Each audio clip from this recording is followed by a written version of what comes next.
Welcome back to the deep dive. Our mission here, as always, is pretty clear. You give us a huge stack of sources, articles, notes, all of it, and we don't just skim the surface. No, not all We of it. tear right into it. We pull out the core insights, the stuff that really matters, Yeah. and give you that essential knowledge shortcut. And today we're not talking about markets or, historical trends. No. Today, we're diving into something much more personal. Yeah. We're talking about personal architecture, almost like radical structural surgery on the self. That's a great way to put it. This is definitely not your average self-help chat. Not even close. The sources we went through, they all converge on this one really challenging idea, a non-negotiable premise, really, Which is, that for any real permanent transformation to happen, you can't just patch up the old you. right. You have to first, very intentionally, start the complete destruction of that old self. Wow. The habits, the beliefs, all the emotional baggage, and only then can you actually rebuild from zero, from a solid foundation. You know, I found that concept really radical, almost brutal in a way. It is. Because most advice out there is about incremental improvement, right? Yeah. Be 1% better every day. Exactly. And this material just throws that out. It says quick fixes, all those temporary motivation schemes, they fail because you're basically trying to build a shiny new roof on a foundation that's completely rotten. You have to demolish it first. Demolition has to come first, followed by a really intentional fundamental reconstruction. It's all about recognizing that the current structure, your old identity is just, it's inherently flawed. It can't support the life you're trying to build. So we're looking at a system here. A very rigorous, systematic process. And for our deep dive today, we're going to track this whole journey through its distinct phases. Okay, let's lay it out. First, you have the deconstruction phase. This is where you face the ugly truths. Then second, you establish what the sources call a warrior mindset. I like that. And then finally, you get into the long-term work, building skills, bulletproofing your finances, and mastering real, persistent resilience. And the payoff for all this demolition and reconstruction. The payoff, according to the material, is that you emerge stronger, wiser, and unstoppable. That's the word they use. Unstoppable. Right. Okay, so for you, the listener, who wants deep knowledge, and you want it fast, this is perfect. It's a structured approach that moves way beyond the usual motivational fluff. It really does. It's an actionable blueprint for making a permanent, profound shift in your life. All right, let's start at the beginning then. Yeah. Section 1, the demolition phase. Okay, so the essential first steps, deconstruction. And this is where it gets really hard right from the jump. Confronting reality. Yes, the authors are all in agreement on this. Every single great transformation starts with confronting the truth about yourself. And not the pretty filtered version. No, not the one you post online. They mean the uncomfortable, stinging kind of truth that your ego spends all its energy trying to avoid. It's like a necessary psychological shock therapy. It is, because most people, and we see this all the time, live in this gap between illusion and reality. They're actively, even if it's unconsciously, running from who they really are. They hide behind these convenient stories. And they blame everything else. They blame everyone and everything, the government, the economy, their parents, their boss, bad timing, anything to avoid looking inward. Well, it's the path of least resistance, isn't it? Yeah. It feels so much safer to point the finger somewhere else. Of course. Saying, oh, I didn't get that job because the system is rigged is a lot easier on the ego than admitting, I was lazy, I didn't prepare, and I let my fear stop me. Exactly. And the material says it so starkly.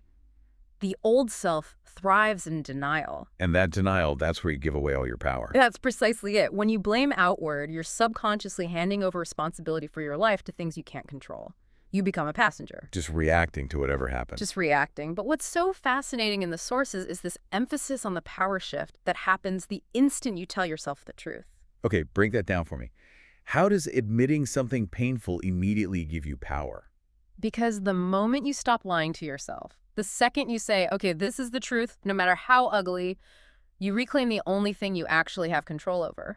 Which is your own behavior. Their own behavior. You go from saying, my life is this way, to I created this situation with my choices, and because I created it, I can now change it. So you stop being a victim of your circumstances. You start taking ownership.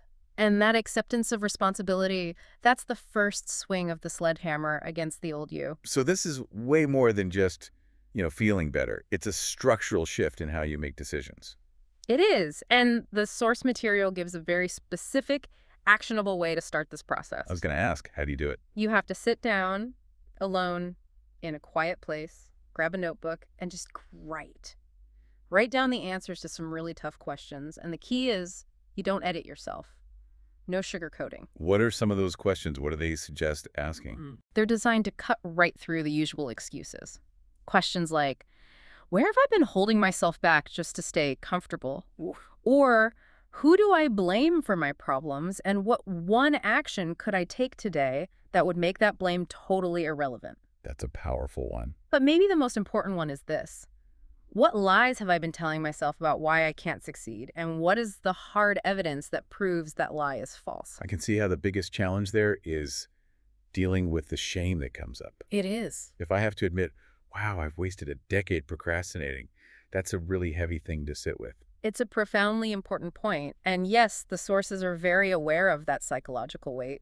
They say to frame it not as a judgment session, but as a data collection session. It's gathering the facts. You are just cataloging the truth so you can build on solid ground. The shame, the fear, that's just the old self fighting to survive. So you acknowledge it, but you don't let it stop you. Acknowledge it, and then immediately pair it with a statement of future intent. Yes, I wasted time, and now I am choosing a new path. That private moment of brutal honesty. That's where everything shifts. Because you can't fix a problem you refuse to admit exists. You can't. The truth, as painful as it might be, is the only key that unlocks the door. Okay, so once we face the truth about the present, the next big demolition project is the past. Yes. The authors use a great metaphor for this. Your past is not a prison unless you decide to give it the keys. And we all carry that baggage, don't we? We all do. Mistakes, regrets, betrayals, loss. The sources call them chains. If you insist on dragging all of that with you, you can't move forward. You're trying to build a skyscraper while chained to a pile of rubble. Perfect analogy. You can't do it. You don't have the focus or the energy. I see this so often in what the sources call the definition trap. Explain that. It's when people let one past event define their entire identity. Like, I'm bad with money because I made one bad investment 10 years ago. Or I can't trust people because I was hurt in a relationship. That's it. That's the most insidious thing the past does. It takes a lesson or even a setback and turns it into a life sentence. But those are just stories we tell ourselves. They're just stories, and usually they're stories to justify why we aren't taking action now. The key insight you have to internalize is that the past is done, it's fixed, you can't change what happened. So you can change what it means to you.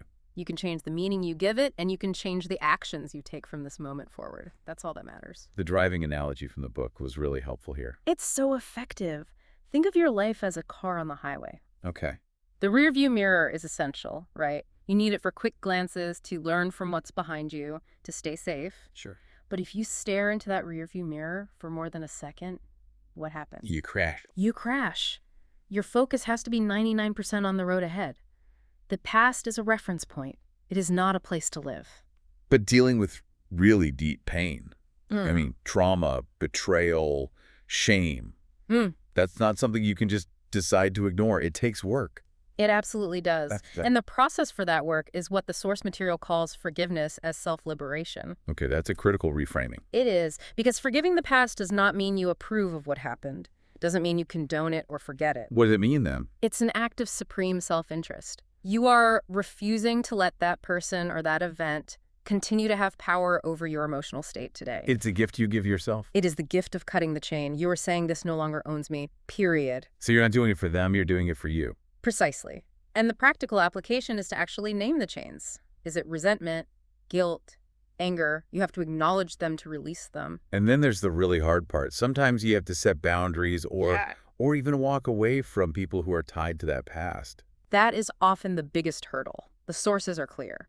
You have to protect your future, even if it means walking away from what they call familiar pain. Familiar pain, that's good. Sometimes the people around us, they're linked to the old you. They might even resist your changes because it makes them uncomfortable. So if your best friend is always dragging you back into old, weak habits, you have to create distance. You have to be brave enough to set a boundary, or yes, if you have to walk away, it comes down to a choice. Are you loyal to your past, or are you loyal to the future you're trying to build? You have to become the author of your new story, not a character in the old one. All right, so we've dealt with the internal narratives, Yeah. the past. Now we have to get to daily action. And this is another one of those brutal truths from the source material. Let's hear it. You don't rise to the level of your goals. You fall to the level of your habits. That's the one. Weak habits are the true silent killers of our potential. Silent killers. I like that. They're so insidious because they feel small. Hitting the snooze button, right? Mindlessly scrolling on your phone for an hour. Putting off that one difficult email. They seem harmless in the moment. But they compound. And over time, they just quietly erode everything. Your health, your finances, your relationships. Your current life is nothing more than the sum of your consistent habits. So if you don't like the result, you have to change the inputs in the equation. You have to. And the sources argue very, very strongly that just using willpower to stop a bad habit is, well, it's a losing strategy. Why is that? Because willpower is a finite resource. It's like a muscle that gets tired. Okay. And if you just try to remove a bad habit, you create this void, this vacuum. And the mind absolutely hates a vacuum. So the craving comes rushing back in. The craving, the urge, it pulls you right back into the old behavior. So the only successful strategy is to replace, not just remove. Okay, let's get concrete with that. Give me a few examples of what that replacement looks like in real life. Okay, let's take a common one. Mindless snacking at night. You don't just say, I'm not going to snack. You have to replace the action of standing in front of the fridge with a new ritual. Like what? Like the ritual of making a specific type of tea and sitting down to read. Or maybe you start preparing your healthy lunch for the next day. The new habit has to occupy the time and the mental space of the old one. What about the snooze button? That's a huge one for people. Same principle. You don't just decide not to hit it. You create a replacement. The second the alarm goes off, your feet hit the floor, and you immediately start a small, positive ritual. Like drinking a glass of water. Drinking water, doing 10 push-ups, whatever it is. You're choosing strength over weakness in that one tiny moment. And that builds on itself, which leads us right into the idea of self-control. The material calls it the quiet power. It is the ultimate differentiator. Self-control isn't about denying yourself. It's about choosing your long-term future over your short-term impulse. And we are just bombarded with those impulses. Dopamine hits everywhere. Constantly. The old you was a slave to that. The new you has to be deliberate. So when that urge hits, Yeah. that craving, how do we create that space to be deliberate? The source gives a brilliant and simple technique. The pause. The pause. It's pure behavioral science. When the urge arises to snack at someone, to buy something you don't need, you don't fight it. You just pause. Take one deep breath. Count to 5. And what does that do neurologically? It creates a tiny gap, a space between the emotional, reactive part of your brain and the rational, decision-making part. That's all you need, a fraction of a second to choose the future you over the past you. So it's not about suppressing the urge, it's just about delaying the reaction to it. Exactly.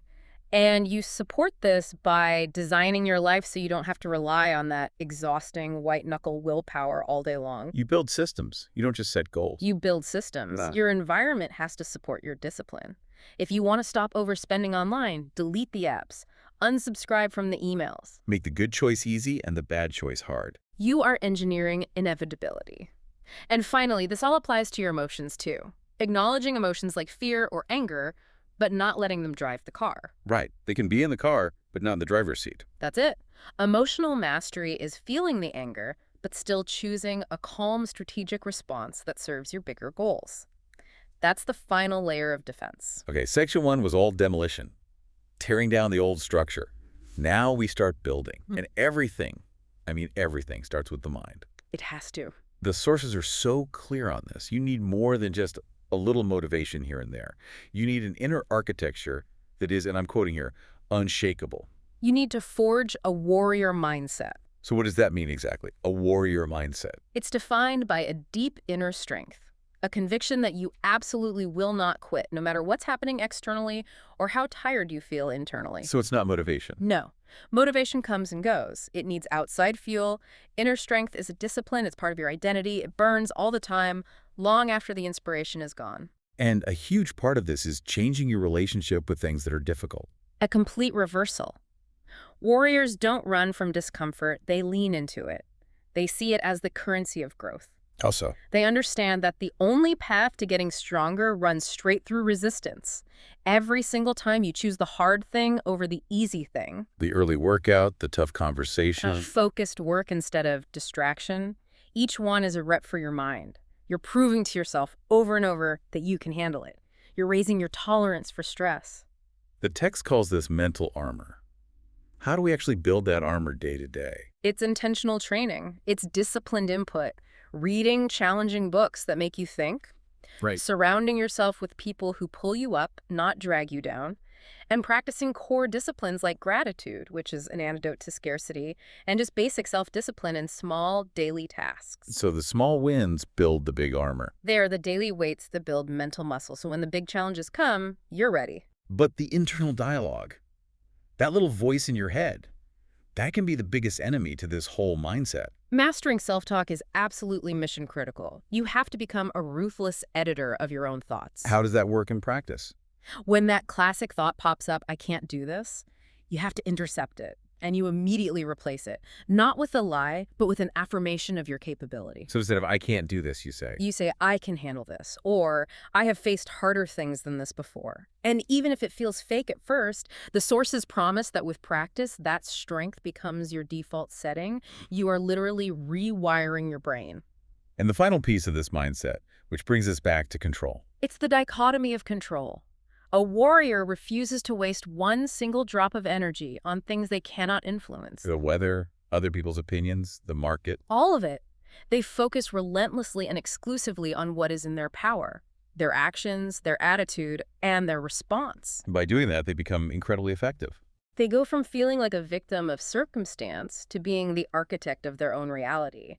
That is the essence of agency. So with that warrior mindset installed, we can move to the next phase, designing your life from a blank canvas. Yes, starting from zero. It sounds amazing, right? Total freedom. It sounds incredible, but the text points out it's also terrifying. It is, because it gets rid of all your old excuses. Right. It's what the sources call the crossroads of potential. It's scary because the old you is gone, but it's exciting because you're the artist. But that canvas won't stay blank for long. What do you mean? If you don't deliberately design your life, the world will design it for you.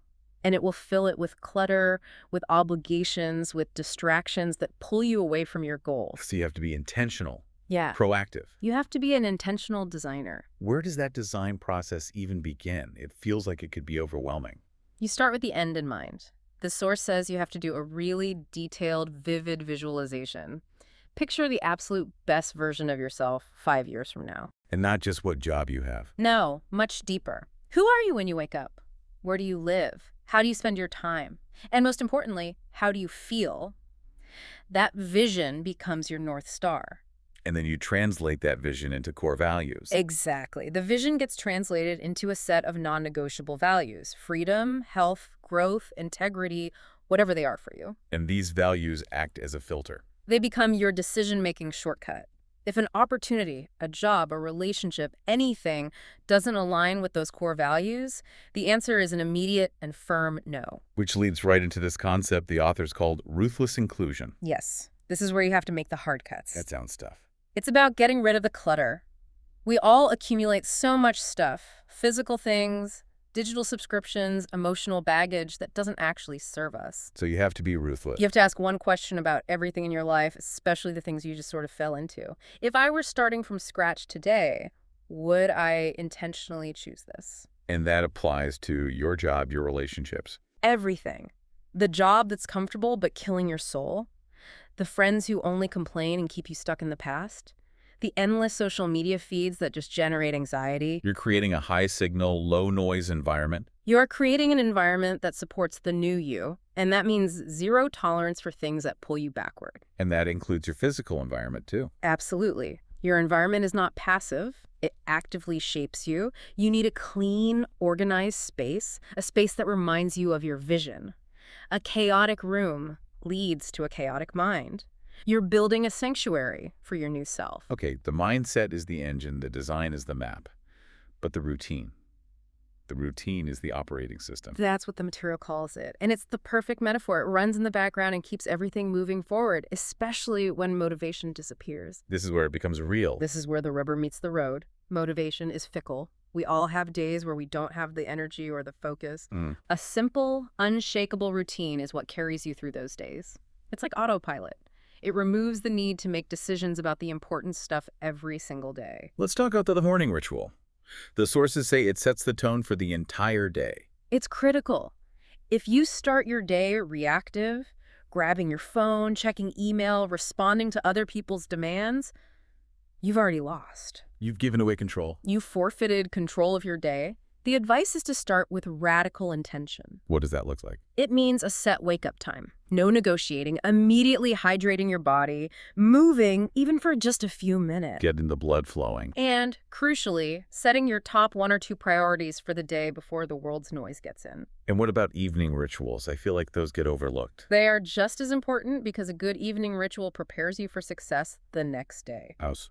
It's the wind down, cutting off screens, writing down tomorrow's main tasks so it's out of your head, reading something. It ensures you sleep well and wake up ready to go, not scrambling to figure out your day. The key to making any of this stick, though, is simplicity, right? Simplicity is everything. If you design some complicated 2-hour morning routine, you're setting yourself up to fail. I've done that. We all have. The advice is to start ridiculously small.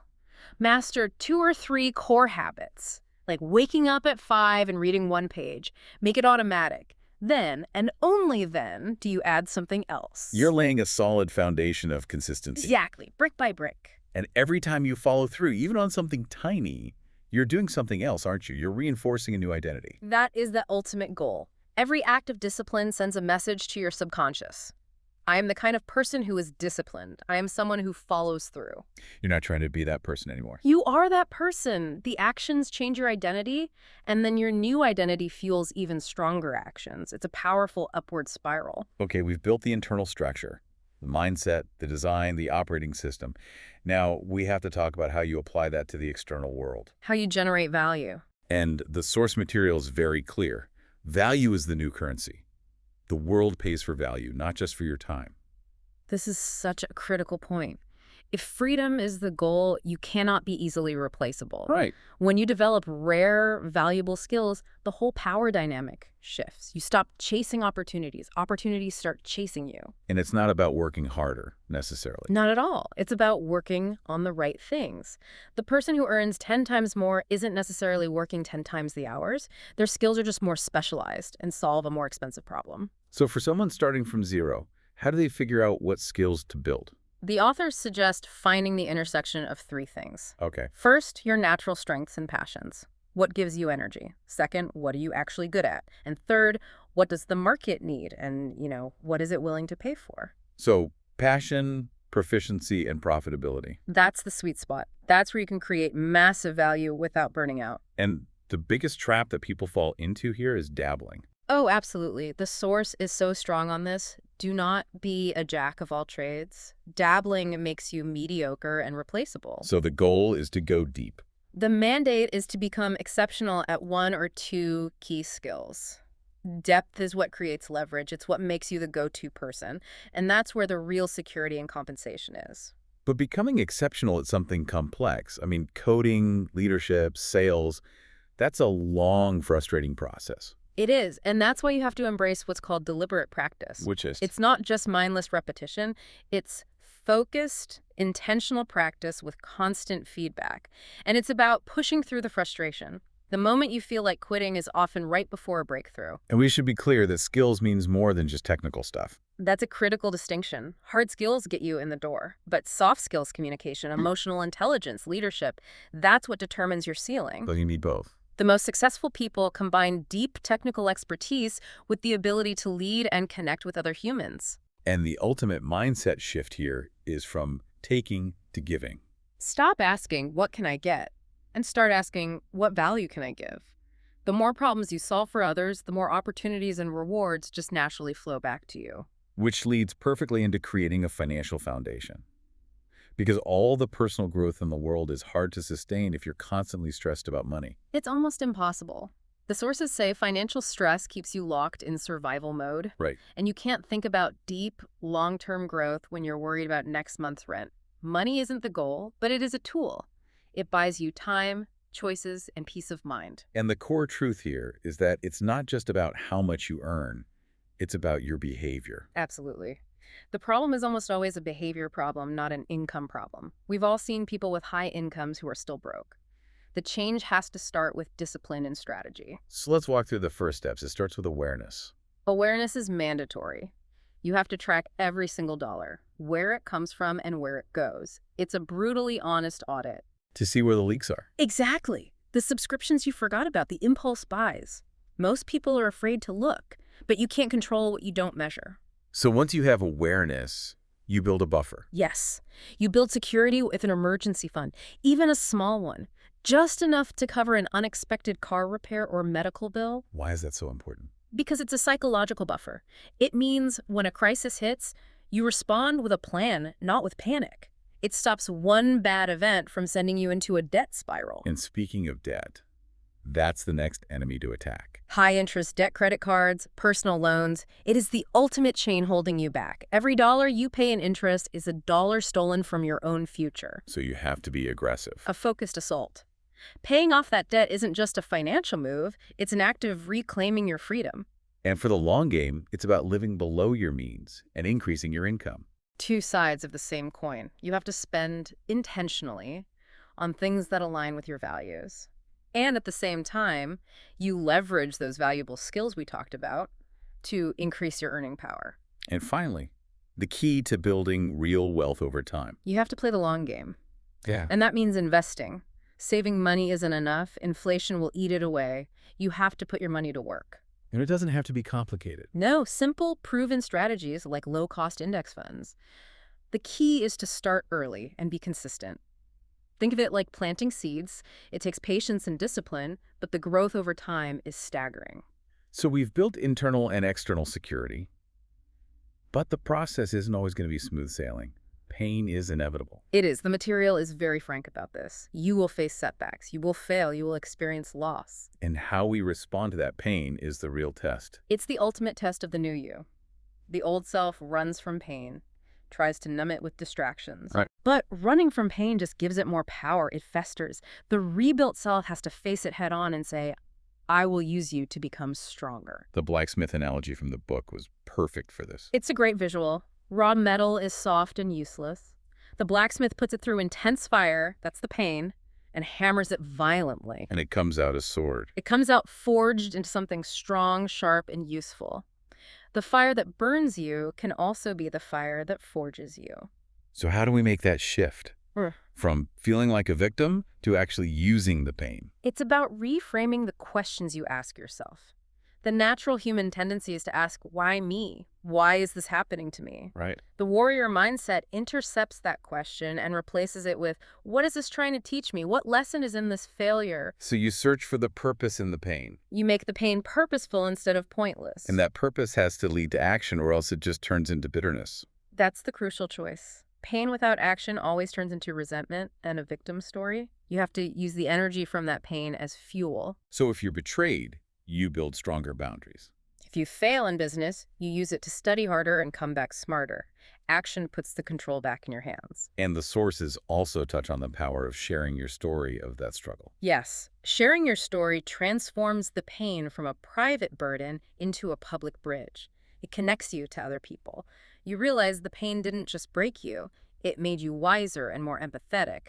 The scar becomes proof you survived. Now we get to the fuel for this whole process. Yeah. A relentless work ethic combined with patience. You need that consistent energy. The material calls for a relentless determination. It means showing up and doing the work every single day, long after the initial excitement has faded. It's the consistency that matters. Success is for the person who keeps going when it's boring. It's like climbing a mountain. One step, then another, then another. But you have to distinguish between being busy and actually being productive.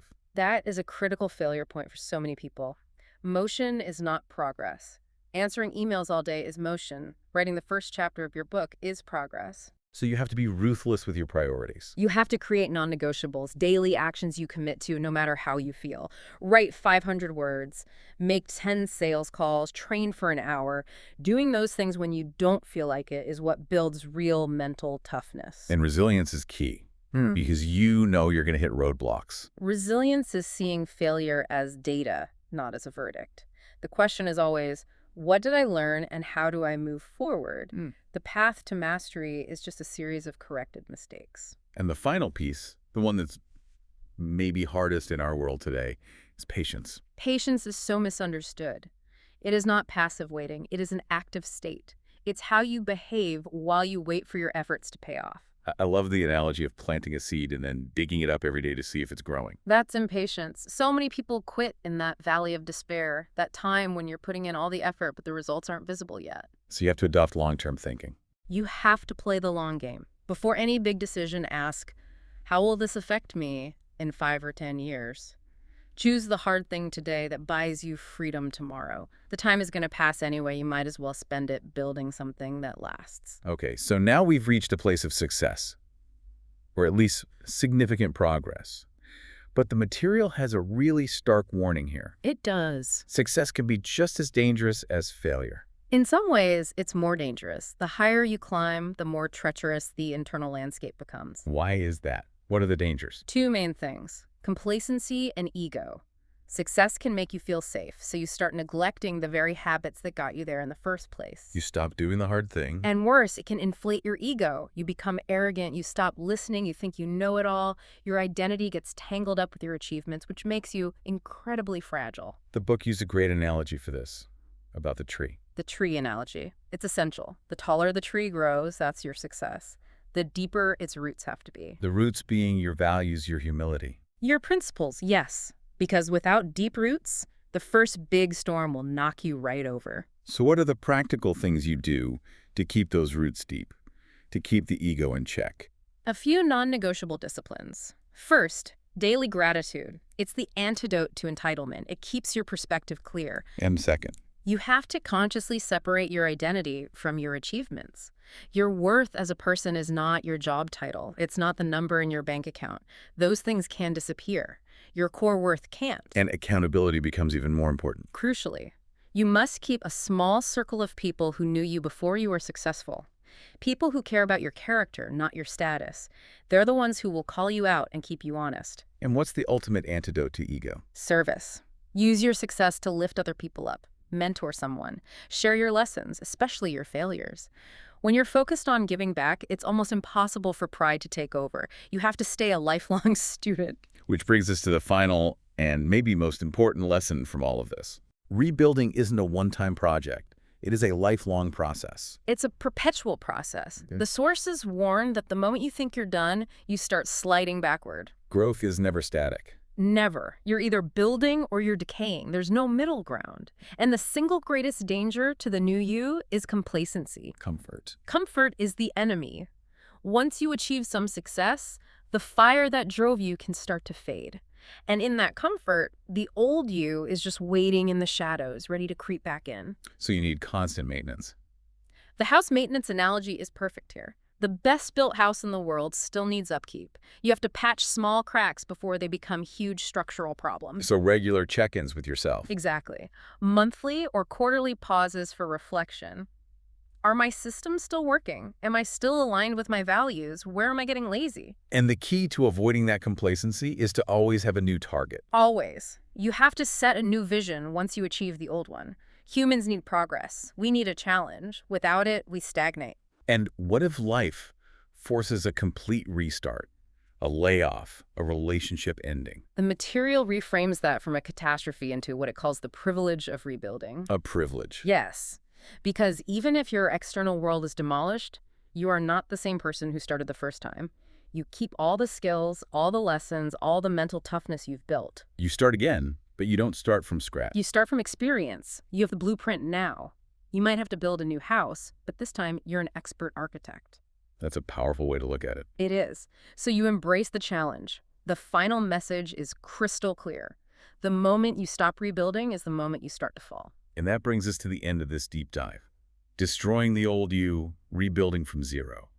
We've gone from brutal honesty and breaking past chains to installing a warrior mindset, designing routines, and building value for the long haul. And the real takeaway, I think, is that this entire transformation is built on choice and radical consistency. It's all about those small, disciplined moments when nobody is watching. The new self isn't built by listening to podcasts or reading books. No, it's forged in action. Consistent, daily, deliberate action. And the incredible power of going through this whole painful process is that you don't just end up with a successful life. You end up rebuilding yourself into someone who can handle whatever storm comes next. The strength you gain in the rebuilding process becomes your core identity. You become fundamentally resilient. So here's the final thought we want to leave you with. If the sources are right, and there is no final destination, if the moment you stop rebuilding is the moment you start falling back, Mm. then the question becomes much deeper. Mm. Who is the you that's doing the building? If the old you is gone, you have to decide every single morning who this new constructor is. You have to decide today what your next small, intentional step will be to keep building, to avoid that slide back into complacency. Because the perfect moment to take that step, it's never going to just show up. The perfect moment is now.